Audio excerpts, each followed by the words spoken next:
Olá pessoal, bom dia, tudo bom? Professor Marco da Adestramento, como é que vocês estão? Estamos vivos, graças a Deus, né pessoal? Mais um dia de quarentena, todo mundo aí respeitando aí as ordens das autoridades e preservando a vida, isso é extremamente importante. Hoje pessoal, eu acordei pensando com relação à questão sacrifícios. Quando a gente estuda a história do Brasil, a gente começa a ver que homens como Tiradentes e outros confidentes, como ele amava, né? Como esses homens amavam esse país, né? Como esses homens gostavam desse país. E naquela época nós não tínhamos internet, nós não tínhamos correio, nós não tínhamos apenas mensageiros. E pessoal, eu sempre fui um bom motoqueiro, sempre gostei de passear de moto, e eu conheço toda aquela estrada real ali no estado de Minas. Eu viajei muito por ali de moto. Então, aquelas cidades em Confidentes, Congonhas do Campo, Ouro Preto, Ouro Branco, aquelas cidades eu conheço muito bem. E todas as vezes que eu passava pelaquela cidade, eu ficava pensando como era que aqueles homens conseguiam fazer tanto com tão pouco recurso. E hoje pela manhã eu estava lendo um artigo sobre os 56 homens que tiveram coragem de assinar a independência dos Estados Unidos. 56 homens que colocaram as suas vidas em prol de uma nação. E também deixar o Lincoln, né? Seria até criminoso não falar dele, Tiradentes. Mas quando a gente abre, pessoal, os cadernos de reportagem do país, como tantos outros, eu não posso falar o nome aqui, como dá vergonha a gente ver um país dividido, uma política podre, que se aproveita dessas vítimas do coronavírus para poder criticar o governo, para poder criticar A, criticar B, aonde a hora era de se unir e fazer algo de bom pelo povo. Se tem alguém fazendo bobagem, que coloque no lugar dele, mas a gente não consegue ver, a gente já está desalentado pela crise financeira que o país está passando e de saúde pública.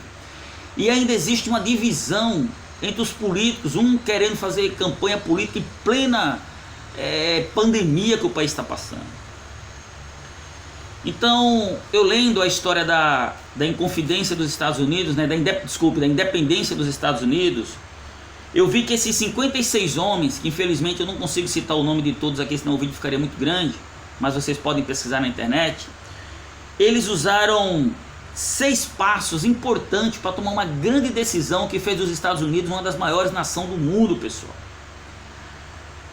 E nós precisamos agora, com essa nova política, está chegando as eleições, está chegando aí hora de mudar, nós precisamos nos conscientizar, sabe, das coisas, pessoal.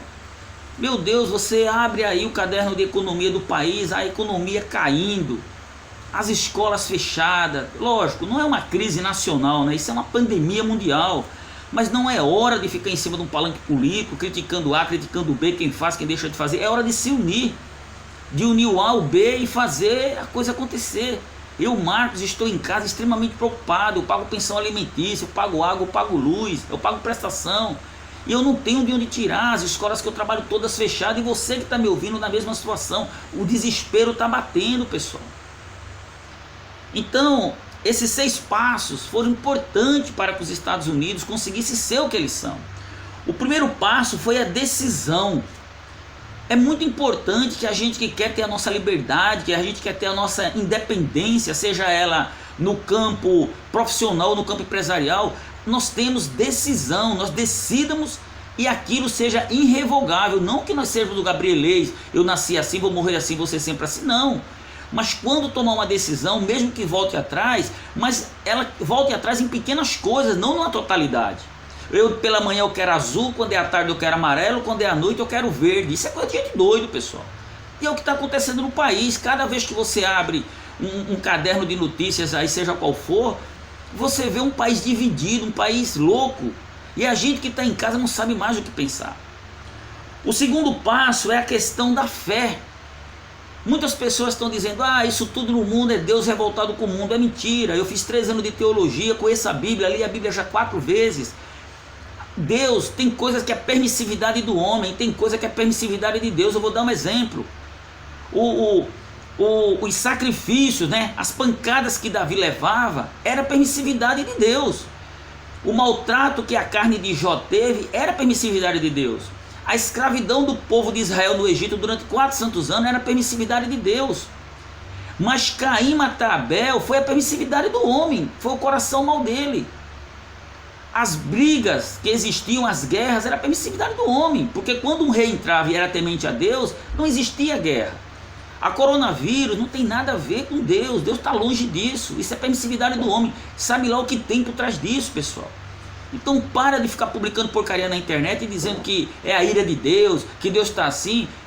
Deus não tem nada a ver com isso. Isso é doença projetada em laboratório, são estudos que o próprio homem tem, tá? Para fazer o mundo ser o que o mundo é, equilibrar o mundo. E nem tudo também é demônio, nem tudo também é Satanás. Para com isso, para de culpar Deus e o diabo pelas besteiras como faz. O cara vai lá, transa com uma mulher sem camisinha, pega a AIDS, a culpa é do Satanás, ele colocou na minha cabeça. Não, a culpa é sua, quem é responsável, não se precaveu, não se prometeu. Primeiro que não tem nem que estar transando com ninguém na rua sem camisinha. Então, pelo amor de Deus, vamos parar de culpar Deus. Não aguento mais receber esses memes, essas mensagens que Deus está irado. Se Deus tivesse irado com esse mundo, ele mandava um dilúvio e acabava com todo mundo. Que nós não aguentaremos um segundo da ira de Deus, pessoal. Isso que está acontecendo é permissividade do homem. Ele fez a besteira, ele mesmo vai consertar.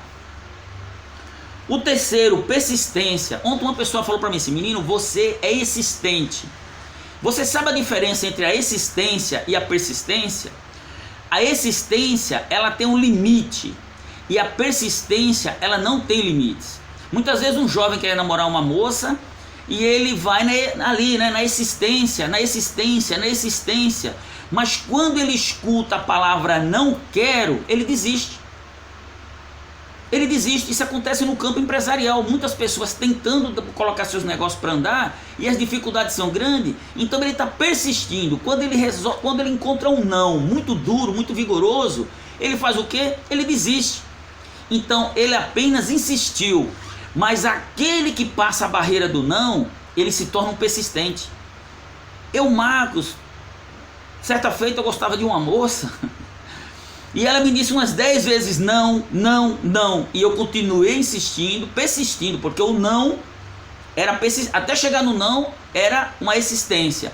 Quando eu escutei o não e eu continuei procurando essa moça, aí já era, não é, a existência. Então, pessoal, a diferença entre existência e a persistência é que na existência, quando chega na palavra não, a gente para. E a persistência, ela ultrapassa o não. E você acredita que eu terminei conquistando essa moça para mim? Então eu trago isso para os meus negócios também. E agora mesmo, nesse momento de coronavírus, dessa pandemia, a persistência vai ser o que vai fazer muita gente ficar em pé, tá? Então não desista na palavra não. Passe da existência e entre no campo da persistência. Segundo, o grupo de mente superior. Gente, busquem pessoas de mentes superiores. E o que são pessoas de mentes superiores? São pessoas preparadas para poder te ajudar. Para de ficar ouvindo besteira, para de ficar recebendo essa lixaiada no seu celular, para de focar nessa doença. Você já sabe como se prevenir. Lave as mãos, se isole, fique 1 metro de distância das pessoas, evite estar na rua, ponto. E agora vai fazer algo de útil para você e para sua empresa. Você que está me ouvindo aí, já fez um curso? Já estudou? Já leu um livro? Procurou melhorar como ser humano? Procurou deixar de ser esse bicho que você é? Essa ignorância total? Me desculpa a expressão, mas hoje o professor Manceu meio irritado, porque o nego só fica falando assim pra mim: nossa, eu não sei o que eu vou fazer, eu não sei o que eu vou fazer. Meu filho, se você não sabe o que vai fazer, procura o que fazer, porque a realidade está aí. Dr. Drauzio Varela ontem colocou na internet que a nossa vida vai levar pelo menos 2 anos para voltar ao normal. E nesses 2 anos você vai morrer de fome? O que é que você vai fazer da sua vida? Então busque um caminho, e um caminho de vida, não um caminho de morte. Tá? Então busque as pessoas de mentes superiores, os coaches, os mentores, os professores, os cursos, os livros, as igrejas, a religião. Busque coisas que possam te edificar, tá ok?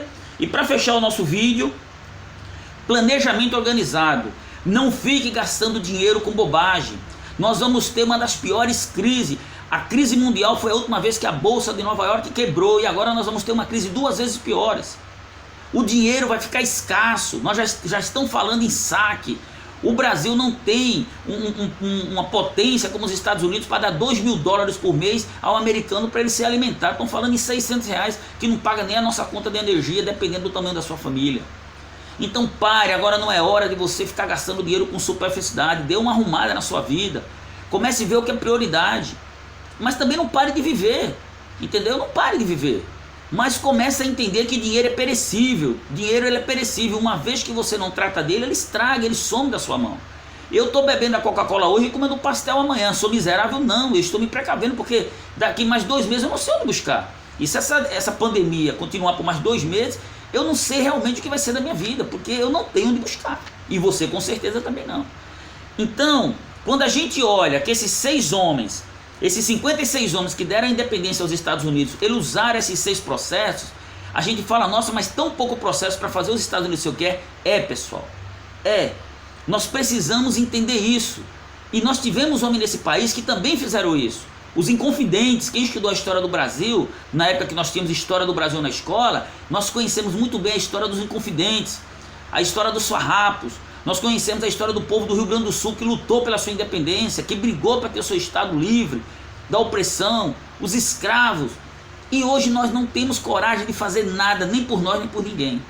Então, pessoal, vamos baixar nosso nível de tensão, vamos acreditar que a política dos homens vai funcionar. Deus não tem nada a ver com isso. Pare de ficar criticando Deus, colocando Deus numa história que Ele não permitiu que acontecesse. Isso é permissividade do homem e vamos seguir em frente, tá ok? Eu sou o professor Marco do EAD Demência Treinamentos, convido você a conhecer a plataforma. Nós estamos com 100 cursos profissionalizantes muito bons. Queremos avisar o povo de Satuba aí, minha cidade natal, que eu amo de coração, que muito em breve nós estaremos aí alocados dentro de Satuba, dando aí treinamentos a esse povo maravilhoso, tá bom? E dizer a você que se acalme, que coloque o coração em Deus, que tudo vai dar certo. Um beijão no coração, fica com Deus, pessoal. E um bom final de semana, que Deus abençoe a todos. E se previna, tá bom? Se previna. Vou colocar um desafio para você. Lê um livro. Pega hoje, sábado e domingo para ler um livro. E na segunda-feira me manda um WhatsApp 011 97886 0080 me dizendo qual foi a tua experiência com esse livro. Fica com Deus, pessoal. Um beijão no coração. Tchau.